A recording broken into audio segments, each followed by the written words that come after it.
What kind of game should I make? Should I go and research my game before I do it? Should I look for a market? Should I start with the money first and then try and make a game that fits the market? Should I start with the game and then try and find a market that fits my game?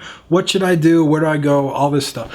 I get questions like this all the time, guys. And one of the things that I wanted to say is that everyone, everywhere, making any type of game, you should start with the game that you want to play.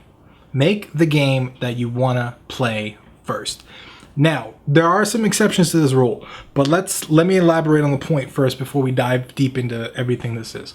So, first of all, when you make the game that you want to play, one, you know there's a market for it because you want that game to exist. And however small that market may be, you know there is a market for it.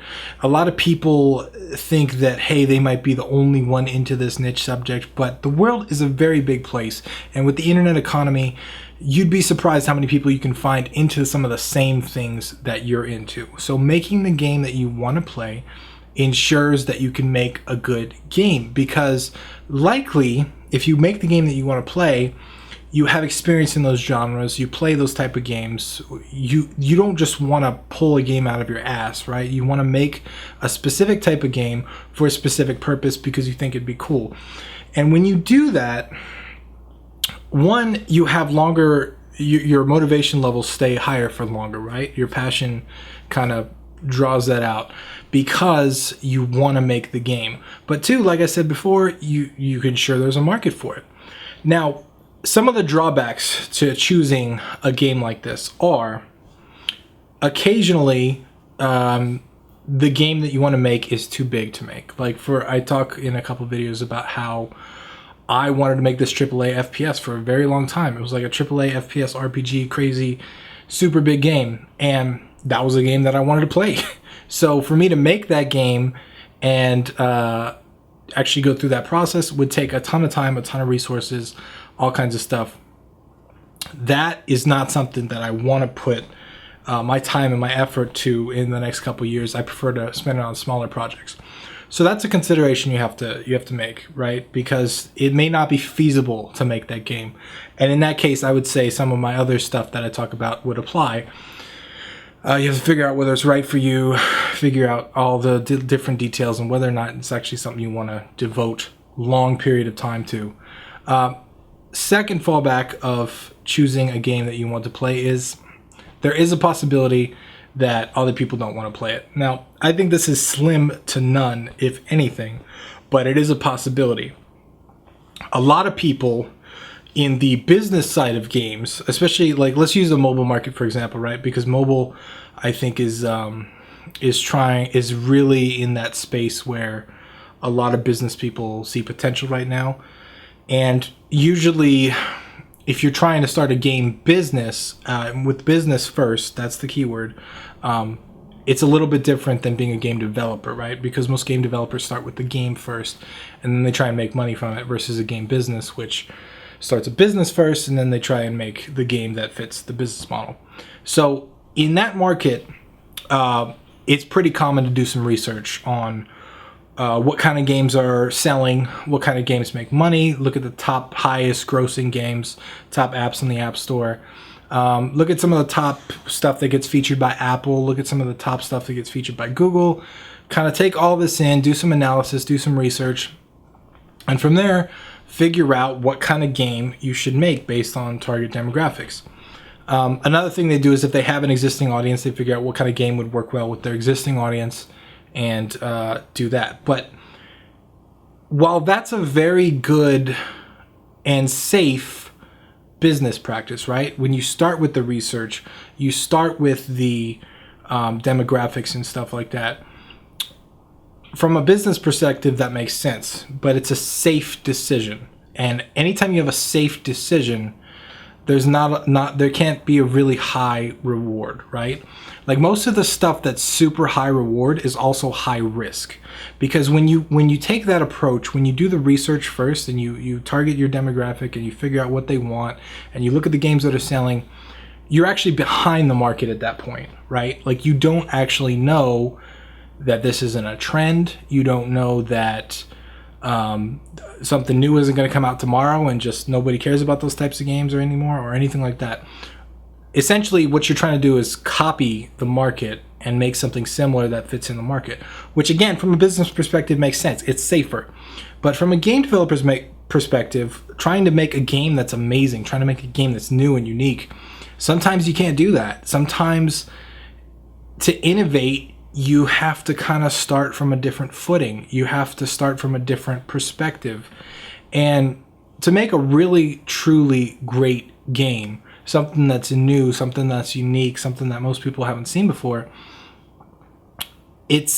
you've got to make the game that you want to play, right? Because any one of these other games that, like, you look at Minecraft, you look at Flappy Bird, you look at some of these games that were really drastically different than anything else out at the time, right? Like, they took advantage of making the game that they wanted. It didn't exist yet. There was no way that research could have shown them that those games would take off. There was no market data. There was no focus groups. There was nothing like that. In any way, shape, or form could they ever have possibly found that out in a lab, you know? But they made the game that they wanted to play, and the risk paid off. Now, I'm not saying your game is going to be the next Minecraft or Flappy Bird. Like, obviously, those are viral hits, and I'm just using those as an example because everybody knows those games and what they are. But I think the lesson there is, if you want to make a great game, you want to make something unique, you want to make something that really feels like it's part of you, and you're in it for the creative potential and the just I would say market potential, but it's less safe. It's more risky than doing the research stuff is, but it has plus sides, right? So you really got to weigh which one you want. Personally, I always make the games that I want to play. A lot of times those are really simple mobile games because those are what I spend a lot of time on. When I'm on the go, I can just open my phone and use them. But also recently it's been procedural generated games, stuff like that. And those are just the games that I want to exist. A lot of times when I play a game, I will, I'll play it and I'll be like, oh, I wish this game had this. I wish this game had that. Or I'll play another game and I'll say, hey, I wish there was like a hybrid of these two games.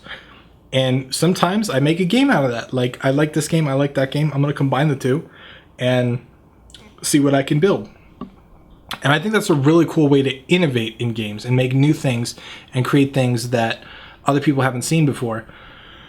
But it's not always the best from a sales perspective. That doesn't matter though, because again, if you really succeed in creating something that you want to play, and this is something you play for hours and hours and hours and it's addicting, there's going to be a market for it. There is going to be other people out there that want to play this thing, that actually legitimately like love this thing because you made the game that you wanted to exist. It's a great way to protect yourself from making a game that you maybe don't know how people are going to react to it. You don't know if people are going to like it or not. When you want to play it, you've proven that there's at least one person on the planet that likes it. And chances are, if there's one person, there's 1,000. Like, the world is a lot bigger than you think it is. Trust me. Like, I've been through this before. So, and there are markets for everything on the planet. Anything you could think of, you type in Google, there is a message board or a forum or some kind of market for it. It's insane. It blows me away every day. But I just wanted to share with you game developers, like, there are so many great games that come from making the game that you want to play. And I think that's one of the best ways to really create something unique, something creative, something that stands the test of time in the game development space, in the gaming industry, and not just end up as another market clone, or end up kind of being whitewashed by the whole genre or the busyness of the Play Store or Steam or whatever. Like, it's just I think it's a better way to create awesome games. So if you agree with me or you disagree with me, leave a comment below. I would love to hear from you. Once again, I'm Tim Rustwick. I will see you guys in the next video.